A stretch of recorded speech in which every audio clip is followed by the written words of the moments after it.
बहुजन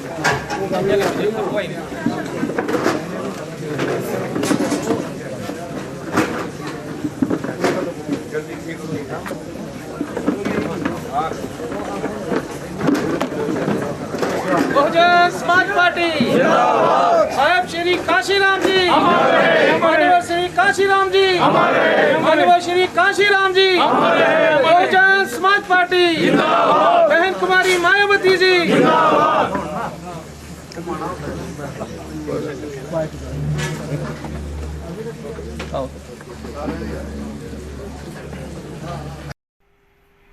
Bahujan Samaj party के संस्थापक मान्यवर कांसीराम साहब की जयंती पे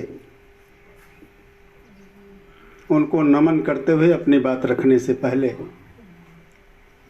सभी महापुरुषों के चरणों में श्रद्धा का सुमन अर्पित करते हुए आज इस कार्यक्रम में सभी सम्मानित जम्मू के जिम्मेदार साथी पदाधिकारी एवं जम्मू स्टेट के प्रेसिडेंट और स्टेट की बॉडी कोऑर्डिनेटर सभी सम्मानित साथी,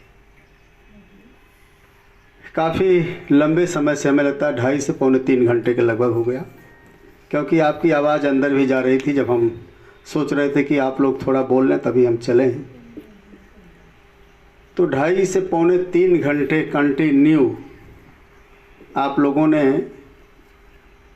संस्थापक के जन्मदिन पे प्रकाश डाला है और उनके कारवां को आगे बढ़ाने के लिए जो भी सोच रही है, जो भी विचार रहे हैं, जो भी ख्यालात आप लोगों के रहे हैं वो आप लोगों ने रखा है और सबकी मंशा थी कि यह मूवमेंट आगे बढ़ना चाहिए। रुकावटें, कमियां जो कुछ भी थी आप अपने घर में कह रहे थे, तो किसी को हर्ट करने के लिए नहीं कह रहे थे, आप इसलिए कह रहे थे कि इससे सबक लेना चाहिए और हम लोगों को आगे बढ़ना चाहिए। मैं उसी पॉइंट पे, क्योंकि आप लोगों की बातों को रिपीट करना और मुझे लगता है कि मानवर कांसीराम साहब के विषय में बहुत कुछ कहना यहाँ मुझे लगता है कि ठीक नहीं है, क्योंकि काफ़ी लंबा समय हो चुका है और आप लोगों ने वह सौभाग्य भी प्राप्त किया है जिन्होंने इस मसीहा के साथ काम करके, बहुत से तमाम ऐसे लोग हैं जब उन लोगों को ये पता चलता है कि हम लोगों ने मान्यवर कांसीराम साहब के साथ काम किया है तो वो लोग भी हमें बड़ा सम्मानित नज़रों से देखते हैं। तो हमने कहा इसी से आप लोग बड़े सम्मानित लोग हैं जिन्होंने कभी मान्यवर कांसीराम साहब के साथ काम किया है। ये लोग ऐसे महापुरुष, और किसी भी महापुरुष को ले लो, उस महापुरुष का जो जीवन का संघर्ष है, अगर एक लाइन में हम कहें कि उनके जीवन का संघर्ष ही एक बहुत बड़ा संदेश है। आप किसी भी महापुरुष को उठा लीजिए, हम पीछे नहीं जाना चाहते, हम सिद्धार्थ गौतम की बात करते हैं, कुशीनगर से उठाते हैं, हमारे घर से बहुत दूर नहीं है। जब इन्होंने संघर्ष किया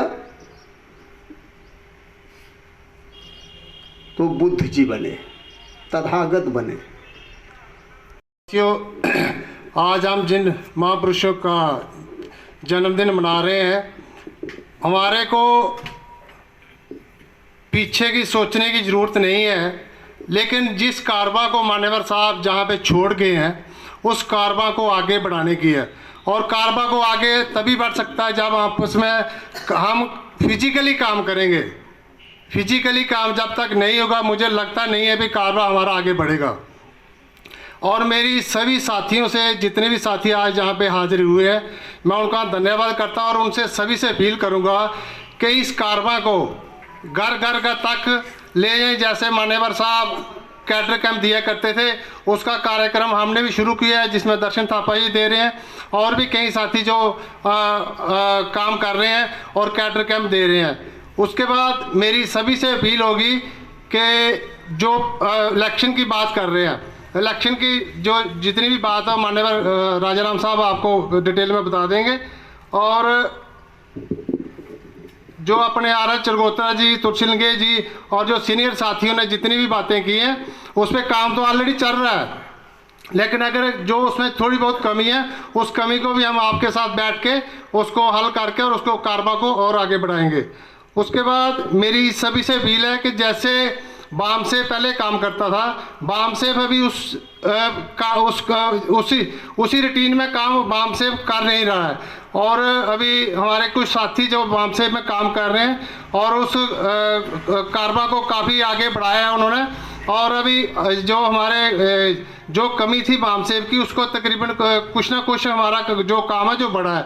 और मुझे उम्मीद है कि जो बामसेब के साथ हैं इस काम को, कारबा को और आगे बढ़ाएंगे। बाकी बात रही कार्यक्रम की, कार्यक्रम एक्चुअली हम इसको ओपन में करना चाहते थे, लेकिन इलेक्शन कमीशन ऑफ इंडिया का इधर दौरा था और हमें लग रहा था कि हो सकता है मॉडल कोड ऑफ कंडक्ट ना लग जाए। अगर मॉडल कोड ऑफ कंडक्ट लग जाता हमें उसके लिए परमिशन लेनी पड़ती और उसके लिए हमें समय लगता। इसलिए हमने जिन साथियों को बताया था वो साथी तकरीबन सभी साथी आए हुए हैं। और मैं आज सभी साथियों से अपील करूँगा कि आज संकल्प लें कि जो मान्यवर साहब ने इस कारबा को जहाँ छोड़ा था उस कारबा को मंजिल तक ले जाए। इसी के साथ मैं सभी से रजा चाहता हूँ। जय भीम, जय भारत।